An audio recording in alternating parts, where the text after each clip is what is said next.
कठोपनिषद के तीसरी वल्ली का 14वां श्लोक। यमाचार्य उसमें कहते हैं, उत्तिष्ठत जाग्रत प्राप्य वरान निबोधत।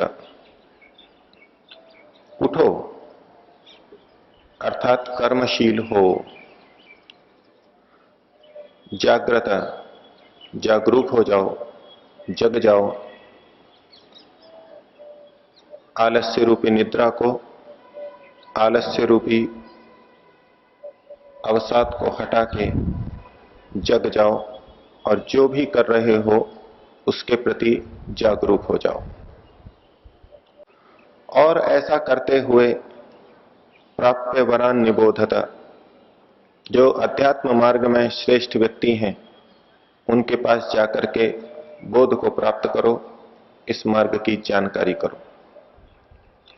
अर्थात केवल अपने ही बूते पर अपने को ही पूरा बुद्धिमान समझते हुए, बुद्धिमान समझने की भ्रांति रखते हुए मत चलते रहना।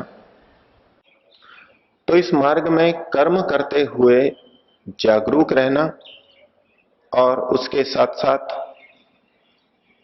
श्रेष्ठों के पास जाकर के बार बार बोध को प्राप्त करना, ये आवश्यक है।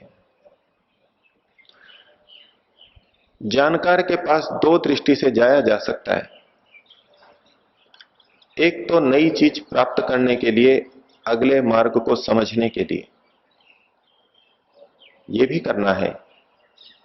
और दूसरा है कि कर्म करते हुए, जागरूक रहते हुए जो समझ हमको प्राप्त हुई है, जो निष्कर्ष हमने संसार के प्रति निकाले हैं, वो निष्कर्ष ठीक है या नहीं है,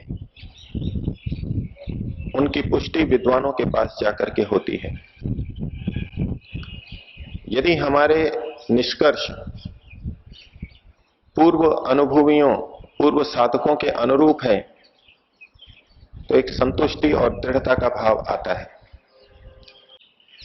और यह मार्ग कैसा है, इस मार्ग पर हमें कैसे चलना चाहिए, उसके लिए शिक्षा देते हुए एक उदाहरण उपमा दी, क्षुरस्य धारा निशिता दुरत्यया। ये मार्ग छुरे के उस्तरे की तीक्ष्ण धार पर चलने के समान है। इस मार्ग की कठिनता को, दुर्गम्यता को बताना यमाचार्य का प्रयोजन नहीं है। वो इस मार्ग पर चलने की विधि बताना चाहते हैं। तीखी चीज पर चलने के लिए हमको पूर्ण एकाग्र होना होगा। अगर एकाग्र नहीं हुए तो नीचे गिरेंगे, वापस भूमि पर आ जाएंगे। हमें अपना संतुलन बनाते हुए चलना होगा। हमें इस मार्ग पर धीरे धीरे चलना होगा। भूमि पर जिस प्रकार तेजी से चलते हैं, उस तरह से छुरे की या तलवार की धार पर नहीं चल सकते और न ही चलना चाहिए। चलेंगे तो पैर छिलेंगे, पैर कटेंगे, और पैर कटे तो आगे का चलना और कठिन हो जाएगा। अपनी सुरक्षा रखते हुए इस मार्ग पर चलते हुए पैर न छिलें, इसके लिए पिछले पैर को उठा करके ठीक अगले पैर के सामने रखेंगे। किसी चीज को छोड़ते हुए नहीं चलेंगे। जिस स्थिति में है वहां से पहले थोड़ा ऊपर उठेंगे, उससे थोड़ा वैराग्य प्राप्त करेंगे और फिर अगले कदम पे जाएंगे। पिछली भूमि पर रहते हुए पैर को तलवार की नोक पर सटाए हुए आगे सरकाने का प्रयास नहीं करेंगे, नहीं तो पैर अवश्य कटेगा, अवश्य चिरेगा। और कहा, दुर्गम पथस्तत् कवयो वदंती। इस दुर्गम पथ के बारे में वो कवि लोग, क्रांतदर्शी ऋषि लोग हमको बताते हैं, उसका उपदेश अवश्य करते हैं। इस पंक्ति का एक अर्थ और लगाया जाता है कि इस मार्ग को कवि लोग बड़ा दुर्गम मानते हैं, बड़ा कठिन मानते हैं। इस मार्ग को प्राप्त करना कठिन है, लेकिन इस मार्ग पर चलना कठिन नहीं है। अगर विधि ठीक पता हो तो मार्ग पर चलना अपेक्षाकृत सरल है। संसार के मार्ग से चलने की अपेक्षा, संसार के मार्ग पर चलने की अपेक्षा इस मार्ग पर चलना सरल है। कठिनता है इस मार्ग को प्राप्त करने की। यमाचार्य ने कठोपनिषद में पहले यह उपदेश दिया है, श्रवणायापि बहुवीर यो न लभ्य। बहुतों को तो ये सुनने को भी नहीं मिलता। शृण्वन्तो भी बहवो यम न विद्यु। और इसको सुनते हुए भी बहुत से लोग इसको जान नहीं पाते, समझ नहीं पाते, आखिर ये रास्ता क्या है। आश्चर्य वक्ता कुशलो से श्रोता, आश्चर्य जाता कुशलानुशिष्ट। इस पे जो चल रहा है वो तो आश्चर्यजनक ही है, लेकिन ये मार्ग कठिन है या सरल है। पंचतंत्रकार ने जानवरों के बीच में चल रही कथा के बीच में एक छोटा सा संकेत दिया। कहा, अर्थार्थी जीव लोकोयम यानी कष्टानि सेवते। अर्थार्थी, धन को चाहने वाला, भौतिक सुविधाओं को चाहने वाला व्यक्ति, जीव लोकोयम, ये जो जीव व्यक्ति है, समुदाय है, यानी कष्टानि सेवते, जिन कष्टों को सहन करता है, जिन कष्टों को झेलता है, अर्थात बहुत कष्टों को झेलता है। ये धन कमाने वाला हर व्यक्ति जानता है। जिनकी अच्छी स्थिति बन गई है और धन से धन सहजता से आ रहा है, उनकी बात छोड़ दीजिए। बाकी एक सामान्य व्यक्ति, मध्यम व्यक्ति, घंटों के परिश्रम के बाद में कुछ धन को प्राप्त करता है। मजदूर 8 घंटे मेहनत करके कुछ रुपए प्राप्त करता है। कितनी मेहनत करता है, कितने कष्ट सहन करता है। यदि 8 घंटे कार्य करना है तो वहां तक पहुंचने के लिए आधा घंटा, 1 घंटा, 2 घंटा, 3 घंटा यात्रा के लिए लगा देता है। तो अर्थार्थी जीव लोकोयम यानी कष्टानि सेवते। धन को चाहने वाला जिन कष्टों को, अर्थात जितने कष्टों को सहता है, शतांशे नापि मोक्षार्थी तानि चेत मोक्षमाप्नुयात्। अगर उसका शतांश भी कष्ट मोक्षार्थी सहन कर ले, मोक्ष को चाहने वाला मुमुक्षु व्यक्ति सहन कर ले, उतना कष्ट झेल ले, तो वो मुक्ति को प्राप्त कर ले। शतांशे नापि मोक्षार्थी तानि चेत मोक्षमाप्नुयात्। पैसा कमाने में जितना कष्ट है, अध्यात्म में मोक्षार्थी के लिए उतना कष्ट नहीं है। और जितना कष्ट, जितनी मेहनत, जितनी लगन धन को चाहने वाला रखता है, दिन भर धन उसके दिमाग में रहता है, अगर ऐसा मोक्षार्थी के मन में आ जाए तो इधर न जाने कितनी तीव्रता से गति हो जाए। योग दर्शन में पर वैराग्य के भाष्य में व्यास जी लिखते हैं, ज्ञानस्यैव पराकाष्ठा वैराग्यम। ज्ञान की पराकाष्ठा वैराग्य है। और फिर आगे कहते हैं, तस्यैव नान्तरीयम कैवल्यमिति। और ये वैराग्य जिसको प्राप्त हो गया, विवेक के बाद में जिसको वैराग्य प्राप्त हो गया, तो कैवल्य नान्तरीय हो जाएगा, बिना बाधा के होगा, कोई बाधा ही नहीं बचेगी, इतना सरल हो जाएगा। योग दर्शन में 9 अंतरायों को भी गिनाया है। बाधक तत्वों को वो जानते थे, लेकिन ये भी जानते थे कि जिसको वैराग्य हो गया है उसके लिए ये मार्ग निष्कंटक हो जाएगा, निर्बाध हो जाएगा, अंतरायों से रहित हो जाएगा। वस्तुतः ये मार्ग कठिन नहीं है। इस मार्ग को पाना, इस मार्ग पर चल पड़ना, प्रारंभ करना, ये सबसे कठिन है। आज हमारे जीवन में हो क्या रहा है? हमको जाना अहमदाबाद है और हमने अपना वाहन दिल्ली की तरफ बढ़ा दिया है। विपरीत दिशा में चल रहे हैं। कुछ तो ऐसे हैं जो पीछे मुड़ के भी नहीं देखते कि ये पीछे वाला अहमदाबाद का मार्ग है। मार्ग में एक एक किलोमीटर के बाद में दोनों तरफ संकेत आते हैं। दिल्ली जाने वाले को दिल्ली का संकेत मिलेगा कि दिल्ली अब कितने किलोमीटर दूर है, लेकिन यदि वो पीछे मुड़ करके देखे तो वहां अहमदाबाद का भी उल्लेख रहता है। एक व्यक्ति है जो सामने ही देख करके चला जा रहा है, दिल्ली की तरफ जा रहा है, लेकिन दूसरा है थोड़ा पीछे भी मुड़ के देख लेता है, लेकिन वाहन को उसी गति से दिल्ली की तरफ बढ़ा रहा है। वो कहता है कि मेरे को अहमदाबाद का मार्ग पता है, इस तरफ जाता है, इतने किलोमीटर दूर है। लेकिन अंतर क्या है? केवल इतना सा कि ये पीछे मुड़ के देख लेता है। थोड़ी और सामर्थ्य बढ़ती है, थोड़ी और रुचि बढ़ती है, तो सोचता है चलो थोड़ी देर अहमदाबाद की तरफ बढ़ते हैं, अध्यात्म की तरफ गति करते हैं।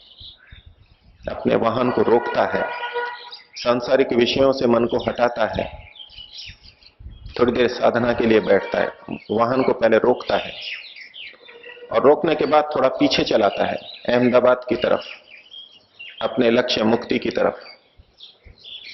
थोड़ी देर चलाने के बाद में संतुष्ट होता है कि मैंने मुक्ति के लिए कुछ प्रयास किया, अहमदाबाद के लिए कुछ प्रयास किया, आज इतना पर्याप्त है। फिर से गाड़ी को आगे की तरफ बढ़ाता है, बहुत किलोमीटर आगे चला जाता है।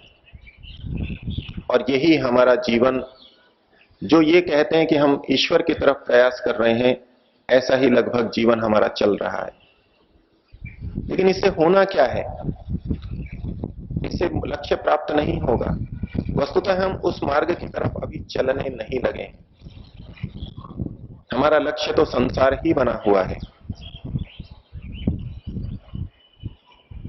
जिस दिन व्यक्ति को यह निश्चय हो जाए कि परमात्मा ही लक्ष्य है, उसी में मेरा अंतिम कल्याण है, पूरे निश्चय के साथ अहमदाबाद की तरफ ही चल दे, भले ही वो धीरे धीरे चले, वो मुक्ति की तरफ बढ़ रहा है और बिना बाधा के बढ़ रहा है।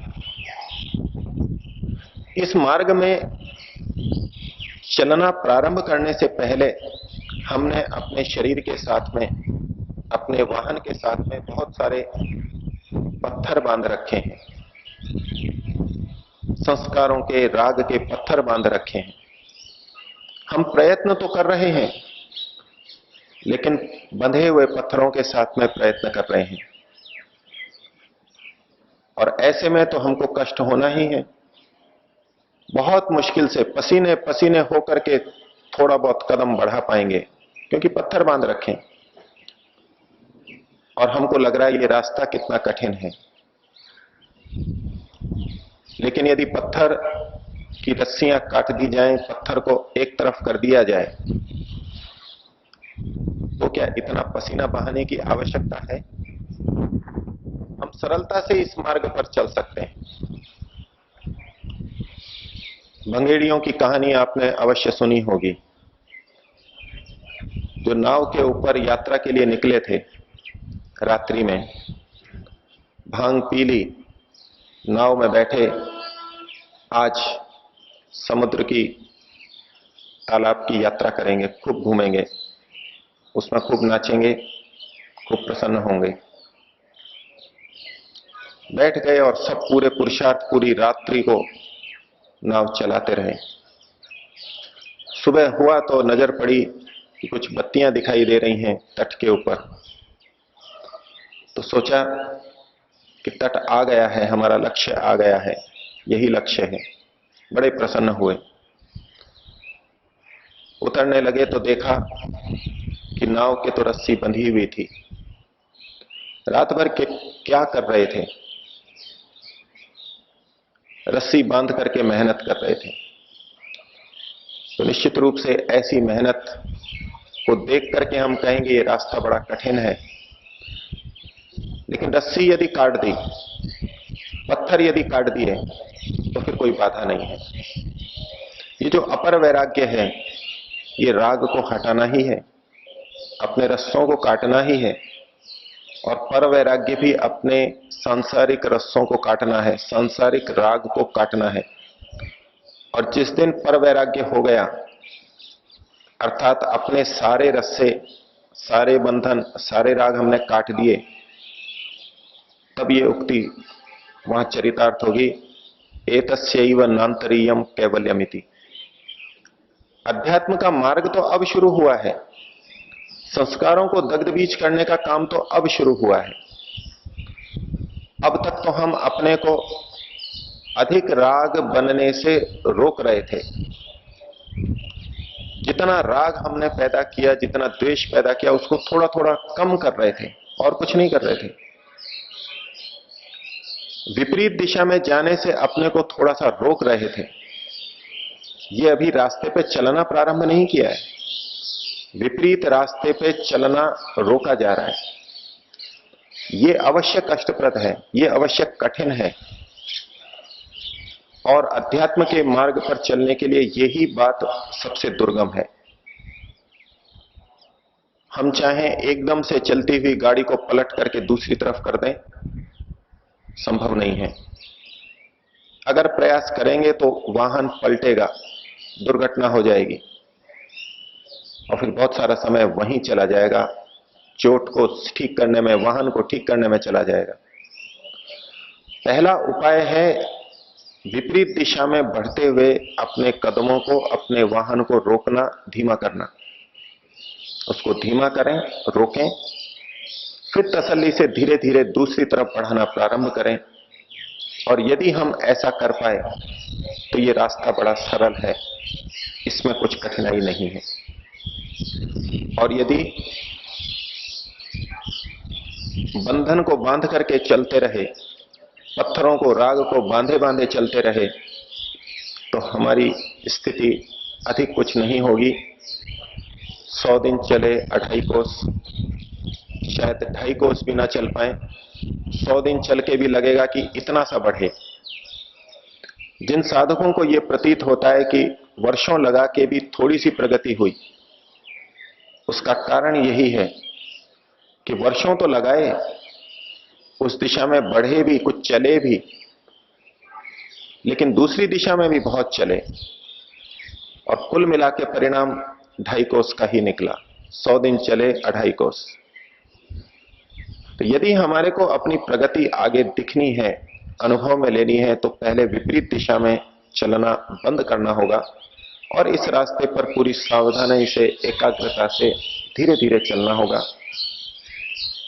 तो इसलिए यह रास्ता दिखने में कठिन है, प्रारंभ करने में कठिन है, लेकिन चलने के लिए ये उस मार्ग से, भौतिकता के मार्ग से, सांसारिक मार्ग से निश्चित रूप से सरल है, आसान है।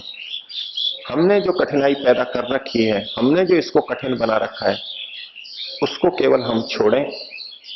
अपने मार्ग पर स्वयं जो बाधाएं खड़ी कर रखी हैं, उन बाधाओं को हटाएं। इतना मात्र पर्याप्त है। आगे का रास्ता बड़ी सरलता से प्रशस्त होगा।